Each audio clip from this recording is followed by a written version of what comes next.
اور لندن بھاگ جائے تو اس کو سب کچھ مل سکتا ہے، یہ اقتدار مل سکتا ہے، یہ تخت و تاج مل سکتے ہیں، یہ دولت مل سکتی ہے، لیکن اس نے یہ سب کچھ ٹکرایا ہوا ہے کس کے لیے؟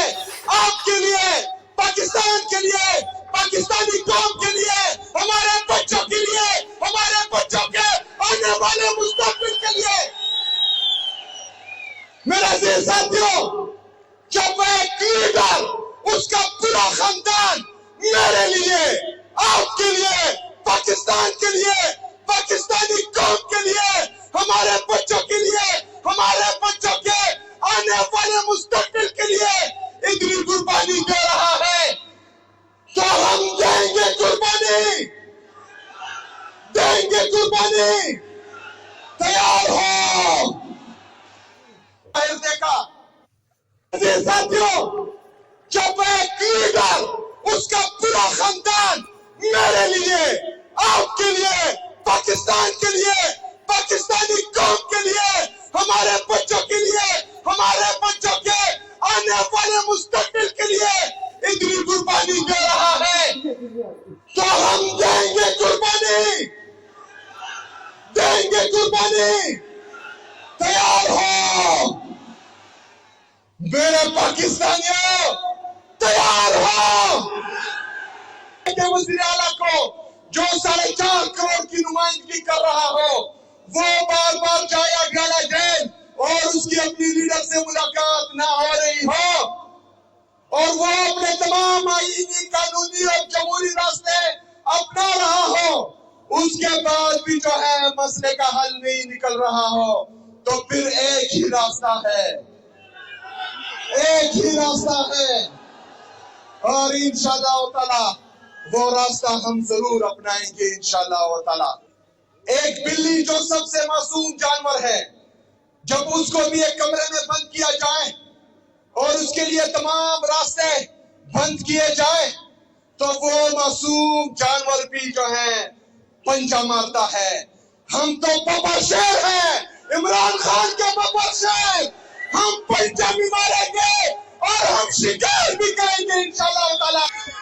عہدیداران پاکستان تحریک انصاف احمدآباد کے اور سب سے بڑھ کر پاکستان تحریک انصاف، انصاف اسٹوڈنٹ فیڈریشن اور انصاف یوتھ ونگ اور وومن ونگ کے کارکنان، السلام علیکم ورحمۃ اللہ وبرکاتہ۔ میرے ساتھ ہمارے عمر ایوب صاحب، یوسف ایوب صاحب، ارشد ایوب صاحب، ہری پور سے ملک عدیل صاحب، اکبر ایوب صاحب، یہ سارے سٹیج پر موجود ہیں۔ آج میں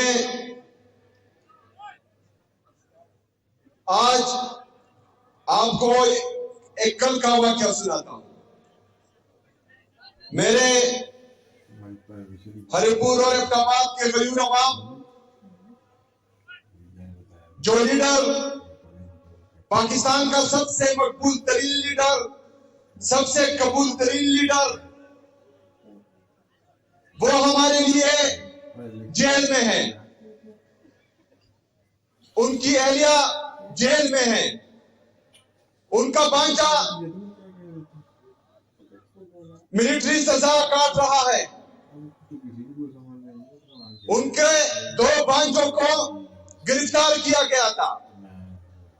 اس نے پاکستان کے لیے، پاکستانی عوام کے لیے اپنی جان و مال کے ساتھ ساتھ اولاد کی بھی قربانی دی ہے۔ میرا عزیز ساتھیوں، کل آپ نے اڈیالہ جیل کے باہر دیکھا کہ وہ خواتین، عمران خان کی وہ بہنیں جن کا سیاست سے کوئی لینا دینا نہیں ہے، ان پر تشدد کیا گیا، ان کو سڑک پر گرایا گیا۔ میرا عزیز ساتھیوں، یہ خاندان قربانی کیوں دے رہا ہے؟ ان کی ذاتی لالچ کیا ہے پاکستان سے؟ یہ پاکستانی قوم سے چاہتے کیا ہے؟ ان کے ذاتی مقاصد کیا ہے؟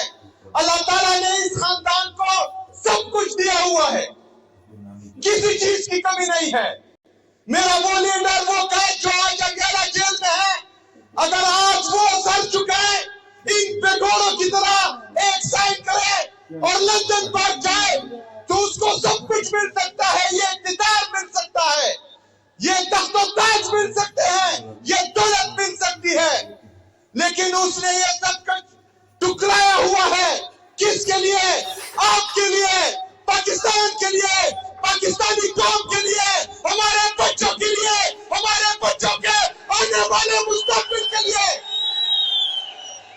میرے عزیز ساتھیوں، جب ایک لیڈر، اس کا پورا خاندان میرے لیے، آپ کے لیے، پاکستان کے لیے، پاکستانی قوم کے لیے، ہمارے بچوں کے لیے، ہمارے بچوں کے آنے والے مستقبل کے لیے اتنی قربانی دے رہا ہے تو ہم دیں گے قربانی، دیں گے قربانی، تیار ہو۔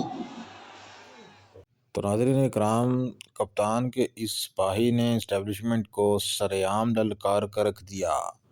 انہوں نے واضح طور پر کہا کہ اگر ہمارے لیڈر کو رہا نہیں کیا جاتا تو پھر ہمارے پاس اور بھی رستے ہیں۔ اب یہ اور کون سا رستہ ہے، ان کا کون سے رستے کی جانب اشارہ ہے، یہ تو وہی بتا سکتے ہیں۔ لیکن میں یہاں پہ اگر اپنا تجزیہ پیش کروں تو یقیناً یہ دوسرے خطرناک رستے کی بات کر رہے ہیں کہ وہ یہ کہہ رہے ہیں کہ ہماری کسی بھی عدالت میں سنوائی نہیں ہو رہی، آئین اور قانون کے تحت ہم چل کر جو ہے وہ تھک چکے ہیں، ہمارے لیڈر کی رہائی نہیں ہو رہی۔ تو ایسی صورتحال میں پھر اب ہمارے پاس ایک اور رستہ بنتا ہے، اور وہ رستہ بنتا ہے کہ مزاحمت، تشدد۔ تو اس ساری چیزوں سے بچنے کے لیے ریاست کو چاہیے کہ وہ فوری طور پر کوئی نہ کوئی حل نکالے، اور ظاہر ہے وہ ایک پاپولر لیڈر ہیں عوام کے، اور ان کو نکالے جیل سے۔ برہر ناظرین کرام، اس حوالے سے مزید اپڈیٹ جو ہے وہ مئی میں ہونے والی پاک بھارت جنگ میں پاکستان جو ہے وہ واضح فاتح تھا، اور بھارت کو پاکستان کے ہاتھوں عبرتناک شکست ہوئی تھی، اور بھارت کے رائفل طیارے پاکستان کے سامنے ریت کی دیوار ثابت ہوئے۔ ناظرین کرام، یہ میں نہیں کہہ رہا، یہ امریکی کانگریس میں آنے والی ایک عالمی رپورٹ نے جو ہے وہ تہلکہ مچا کے رکھ دیا ہے۔ اس عالمی رپورٹ میں ناظرین کرام واضح طور پر یہ کہا گیا ہے کہ پاک بھارت جنگ میں بھارت کو پاکستان کے ہاتھوں چند منٹوں کے اندر ہی دندان سکن شکست ہوئی، اور بھارت جو واولے مچا رہا تھا رافیل طیاروں کو لے کے، وہ رافیل طیارے چند لمحوں میں بھارت کی ریت کی دیوار ثابت ہوئے پاکستانی لڑاکا طیاروں کے سامنے۔ ناظرین کرام، یہ رپورٹ جو ہے امریکی کانگریس میں پیش کی گئی ہے، اور اس رپورٹ میں مزید کہا گیا ہے کہ اس جنگ میں پاکستان نے بہترین حکمت عملی کا مظاہرہ کیا، اور ساتھ ساتھ اس نے چینی ٹیکنالوجی اور چینی انٹیلیجنس کا بہتر طریقے سے استعمال کرتے ہوئے بھارت کو ابتدا میں ہی دبوچ لیا۔ انہوں نے مزید کہا کہ پاکستان نے اس جنگ میں چینی ساختہ طیارے، جن میں J-10C PL-15A2L missile system and HQ-9A defence system, یہ پاکستان کے پاس چینی دفاعی ہتھیار ہیں، ان کا پاکستان نے مئی کے کانفلکٹ میں بہترین جو ہے استعمال کیا، اور جنگ کے شروع میں ہی بھارت کے اندر ایسے حملے کیے کہ بھارت کی دفاعی نظام کی پاکستان نے بنیادیں ہلا کر رکھ دیں، جس کا بھارت کو آج تک غم جو ہے وہ کھائے جا رہا ہے، اور بھارت اس ساری چیزوں کو چھپا رہا ہے۔ رپورٹ میں مزید کہا گیا کہ پاکستان کے جو J-10C ہے اور PL-15 کا اس کا استعمال کرتے ہوئے پاکستان نے بھارت کے 6 رائفل طیاروں کو مار گرایا۔ ناظرین کرام، یہ عالمی سطح پر اعتراف اب سامنے آ چکا ہے۔ اس سے پہلے پاکستان کہہ رہا تھا تو بھارت کہہ رہا تھا کہ نہیں جی پاکستان جھوٹ بول رہا ہے۔ اب ناظرین کرام، عالمی سطح پر یہ رپورٹ سامنے آئی ہے، اور عالمی سطح پر یہ اعتراف کیا گیا ہے کہ بھارت کے 6 طیارے جو ہے پاکستان نے گرا دیے تھے۔ اس کے بعد اس رپورٹ میں مزید یہ کہا گیا کہ یہ جو جنگ تھی یہ چین کے لیے بہترین تجربہ گاہ ثابت ہوئی۔ چین نے اس جنگ میں اپنے ان ہتھیاروں کا بھرپور عملی مظاہرہ دیکھا جن ہتھیاروں کا بھی اس نے کسی جنگ میں استعمال نہیں کیا تھا، بنا تو دیے تھے لیکن استعمال نہیں ہوئے تھے۔ پاک بھارت جنگ جو ہے وہ ایک طریقے سے چین کے ہتھیاروں کی عملی تجربے کا باعث بھی بنی، اور پاکستان نے چینی ہتھیاروں کا بھرپور بہتر طریقے سے استعمال کیا۔ چین نے 2 چیزیں پاکستان کو پرووائڈ کی، ایک تو اس نے پاکستان کو اپنے ہتھیار فراہم کی، اور دوسرا اس نے انٹیلیجنس دی۔ اس کا بہتر طریقے سے استعمال کرتے ہوئے پاکستان بھارت کے اندر حملے کی۔ یہی نہیں، اس کے ساتھ ساتھ یہ بھی بتایا گیا اس رپورٹ میں کہ اس جنگ کے بعد جو رافیل طیارے ہیں اس کی عالمی مارکیٹ کے شیئر میں بھی کافی زیادہ گراوٹ ہوئی، اور اس کے ساتھ ساتھ جو چینی طیارے تھے جن کا پاکستان استعمال کیا اس کی دنیا بھر میں مانگ بڑھتی گئی. یہ وہ ایڈمیشن ہے جو کہ عالمی سطح پر ہوا ہے، اور بھارت جو ہے پہلے ہی سر چھپا رہا تھا پاکستان کے ہاتھوں شکست کھانے کے بعد، لیکن اب عالمی سطح پر جب اعتراف سامنے آ چکا ہے، عالمی رپورٹ جو ہے ہمارے سامنے آئی ہے جس میں بھارت کی شکست کا واضح طور پر ثبوت جو ہے وہ ہمارے سامنے آ گیا ہے.